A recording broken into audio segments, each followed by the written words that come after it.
ప్రపంచవ్యాప్తంగా Pushpa 2 fever wild ఫైర్లా పాకేస్తోంది. ఈ cinema చూడడం కోసం కొన్ని లక్షల మంది అభిమానులు ఈగర్గా వెయిట్ చేస్తున్నారు. అటు మూవీ షూటింగ్ పనులు కంప్లీట్ చేసుకుని సెన్సార్ కూడా పూర్తయిపోయింది. ఇంకా 4 రోజుల్లో థియేటర్స్ దద్దరిల్లడం ఖాయం. మరోవైపు ప్రమోషన్స్ పనులు చాలా వేగంగా కొనసాగుతున్నాయి. అన్ని రాష్ట్రాలను కవర్ చేస్తూ రాష్ట్రానికి వ్యూహాన్ని అమలు చేస్తూ మేకర్స్ ప్రమోషన్స్ చేస్తున్నారు. అంతా బాగానే ఉంది. ఇక సినిమా రిలీజ్ అవ్వడమే లేట్ అనుకునే సమయానికి అల్లు అర్జున్ ఓ కొత్త వివాదంలో చిక్కుకున్నారు. అల్లు అర్జున్కి భారీ షాక్ తగిలింది. అల్లు అర్జున్ అభిమాన సంఘానికి పెట్టుకున్న పేరు కొత్త సమస్య తెచ్చిపెట్టింది.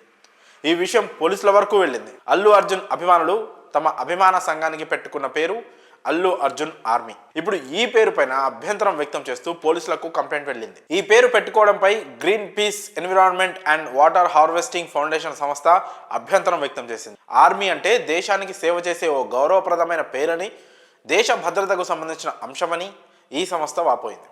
ఇంత గొప్ప ఆర్మీ పేరును అల్లు అర్జున్ ఆర్మీ అని ఎలా పెట్టుకుంటారని అధ్యక్షులు ఆగ్రహం వ్యక్తం చేశారు. ఈ క్రమంలోనే ఈ విషయంపై కేసు నమోదు చేయాలని హైదరాబాద్లోని జవహర్ నగర్ సిఐను కోరుతూ కంప్లైంట్ చేశారు.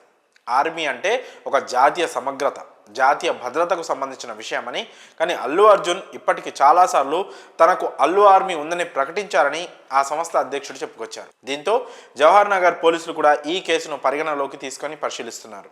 అయితే దీనిపై ఇప్పటి వరకు అల్లు అర్జున్ కానీ అటు అల్లు అర్జున్ అభిమానులు కానీ రెస్పాండ్ అవ్వలేదు. నిజానికి అల్లు అర్జున్ ఆర్మీ అనే పేరు ఎప్పటి నుంచో కొనసాగుతూనే ఉంది. కానీ సరిగ్గా ఇప్పుడు పుష్ప 2 రిలీజ్ టైంలోనే ఈ వివాదం బయటకు రావడం అనేది అందరినీ ఆలోచింపజేస్తోంది. ఆర్మీ అనే పదం చాలా గౌరవప్రదమైంది, దానిని ఎవరూ కించపరచలేదు. అయితే చాలాసార్లు చాలా సెలబ్రిటీల విషయంలో వారి అభిమానులు ఇలాంటి ఆర్మీ ట్యాగ్ను పెట్టుకుంటున్నారు. కానీ ఇప్పటి వరకు ఇలాంటి వివాదం ఎప్పుడూ తెర మీదకు రాలేదు. మరి ఇప్పుడు కేవలం అల్లు అర్జున్ విషయంలోనే ఇది బయటకు రావడం గమనార్హం. ఇక అల్లు అర్జున్ దీనిపై ఎలాంటి నిర్ణయం తీసుకుంటారో, ఎలా స్పందిస్తారో చూడాలి.